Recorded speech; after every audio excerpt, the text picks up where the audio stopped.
ಭರವಸೆಯ ಬದುಕು ಯೂಟ್ಯೂಬ್ ಚಾನಲ್ಗೆ ಸ್ವಾಗತ. ಇವತ್ತು ಅಕ್ಬರ್ ಮತ್ತು ಬೀರ್ಬಲ್ನ ಕಥೆಯನ್ನು ನೋಡೋಣ.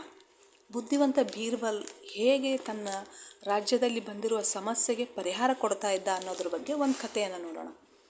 ಅಕ್ಬರ್ನ ರಾಜ್ಯದಲ್ಲಿ ಅಶಕ್ತರಿಗೆ, ಕೈಲಾಗದವರಿಗೆ ಅನ್ನಛತ್ರವನ್ನು ಕಟ್ಟಿಸಿ ಆಶ್ರಯನ ಕೊಟ್ಟಿರ್ತಾನೆ. ಏಕೆಂದರೆ ಅಂಥವರಿಗೆ ದುಡಿಯೋದಕ್ಕೆ ಆಗದೇ ಇರೋವಂಥವ್ರಿಗೆ ಭಿಕ್ಷೆ ಬೇಡಿ ಜೀವನ ಮಾಡ್ತಾ ಇರ್ತಾರೆ. ಅದಕ್ಕೆ ಅವ್ರು ಭಿಕ್ಷೆ ಬೇಡಿ ಜೀವನ ಮಾಡೋದು ರಾಜನಿಗೆ ಇಷ್ಟ ಇರಲ್ಲ. ಅದಕ್ಕಾಗಿ ಅವರಿಗೆಲ್ಲ ಆಹಾರ ಪದಾರ್ಥಗಳನ್ನು ನೀಡಿ ಅಡುಗೆಯವರನ್ನು ನೇಮಿಸಿರ್ತಾನೆ. ಈ ಅಶಕ್ತರನ್ನೆಲ್ಲ ಆಶ್ರಯ ಪಡೆದು ನೆಮ್ಮದಿಯಿಂದ ಇರ್ತಾರೆ ಇವರು. ಹೀಗಿರಬೇಕಾದ್ರೆ ದಿನೇ ದಿನೇ ಇಲ್ಲಿ ಬಂದು ಸೇರೋರ ಸಂಖ್ಯೆ ಜಾಸ್ತಿ ಆಗ್ತಾ ಹೋಗುತ್ತೆ. ಅಶಕ್ತರು ಅಂತ ಕೆಲವು ಜನ ಸುಳ್ಳು ಹೇಳಿಕೊಂಡು ಸೋಮಾರಿಗಳು ಕೂಡ ಆ ಛತ್ರವನ್ನು ಸೇರಿಕೊಳ್ತಾರೆ. ಹೀಗಾಗಿ ಊಟದ ಖರ್ಚು ದಿನೇ ದಿನೇ ಹೆಚ್ಚಾಗ್ತಾ ಹೋಗುತ್ತೆ. ಆಮೇಲೆ ಛತ್ರದಲ್ಲಿ ಸಮಸ್ಯೆಗಳೂ ಕೂಡ ಉಂಟಾಗ್ತವೆ. ಇದೆಲ್ಲ ಅಕ್ಬರ್ನ ಗಮನಕ್ಕೆ ಬರುತ್ತೆ. ಆಗ ಅಕ್ಬರ್ ಈ ಸಮಸ್ಯೆಗೆ ಪರಿಹಾರವನ್ನು ಸೂಚಿಸುವುದಕ್ಕೆ ಬೀರ್ಬಲ್ಲನಿಗೆ ಹೇಳ್ತಾನೆ. ಬೀರ್ಬಲ್ ಈ ಸಮಸ್ಯೆಯನ್ನು ಪರಿಹಾರ ಮಾಡೋದಕ್ಕಾಗಿ ಮಾರುವೇಷದಲ್ಲಿ ಹೋಗಿ ಛತ್ರದಲ್ಲಿ ಇರುವಂಥ ಎಲ್ಲ ವ್ಯವಸ್ಥೆಯನ್ನು ಸೂಕ್ಷ್ಮವಾಗಿ ಗಮನಿಸಿ ಬರ್ತಾನೆ. ಆನಂತರ ಅರಮನೆಗೆ ಬಂದು ರಾಜನಿಗೆ ಈ ಒಂದು ಸಮಸ್ಯೆಗೆ ಪರಿಹಾರವನ್ನು ಸೂಚಿಸ್ತೇನೆ, ನಿಮ್ಮ ಚಿಂತೆಯನ್ನು ದೂರ ಮಾಡ್ತೇನೆ ಅಂತ ರಾಜನಿಗೆ ಹೇಳಿ ಸಮಾಧಾನದ ಮಾತುಗಳನ್ನು ಹೇಳಿ ಹೋಗ್ತಾನೆ. ಮಾರನೇ ದಿವಸ ಅಕ್ಬರ್ ಮತ್ತು ಬೀರ್ಬಲ್ ಅವರು ಮಾರುವೇಷದಲ್ಲಿ ಛತ್ರಕ್ಕೆ ಹೋಗ್ತಾರೆ. ಇವರಿಬ್ಬರು ಯಾರಿಗೂ ಗುರುತಿಸೋದಕ್ಕೆ ಆಗೋದಿಲ್ಲ.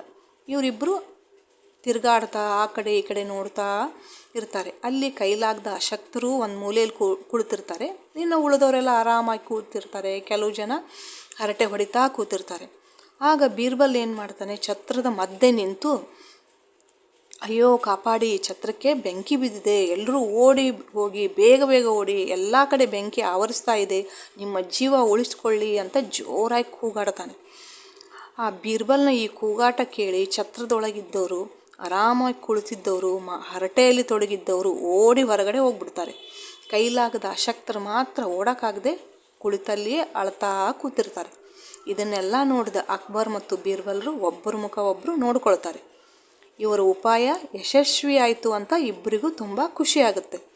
ಆಗ ಬೀರ್ಬಲ್ ರಾಜನಿಗೆ ಹೇಳ್ತಾನೆ, ಇಲ್ಲಿ ಓಡೋಕ್ಕಾಗದೆ ಕುಳಿತಿರೋರು ಮಾತ್ರ ಅಶಕ್ತರು, ಓಡಿ ಹೋದವರೆಲ್ಲ ಸೋಮಾರಿಗಳು, ಶ್ರಮಪಟ್ಟು ದುಡಿಯೋಕ್ಕಾಗದೆ ಬಿಟ್ಟು ಊಟ ಮಾಡಿಕೊಂಡಿದ್ದವರು ಅಂತ ಹೇಳ್ತಾನೆ. ಆಗ ರಾಜನಿಗೆ ಈ ಬೀರ್ಬಲ್ಲನ ಉಪಾಯ ತುಂಬ ಇಷ್ಟ ಆಗುತ್ತೆ.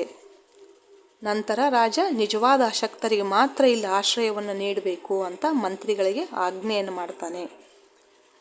ಅನಂತರ ಈ ಥರ ಸೋಮಾರಿಗಳಿಗೆ ಶಿಕ್ಷೆಯನ್ನು ಕೊಡಬೇಕು ಅಂತ ಆಜ್ಞೆ ಕೂಡ ಮಾಡ್ತಾನೆ.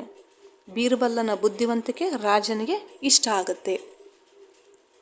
ಹೀಗೆ ಕೆಲವೊಂದು ಸಂದರ್ಭದಲ್ಲಿ ಏನಾಗುತ್ತಂದರೆ ಸೋಮಾರಿಗಳಿಗೆ ಅದರ ಉಪಯೋಗ ಆಗುತ್ತೆ, ಅಶಕ್ತರಿಗೆ ಅದರ ಉಪಯೋಗ ಆಗೋದಿಲ್ಲ. ಕೆಲವೊಮ್ಮೆ ಈ ಥರದ ಘಟನೆಗಳು ನಡೆದು ಬಿಡ್ತವೆ.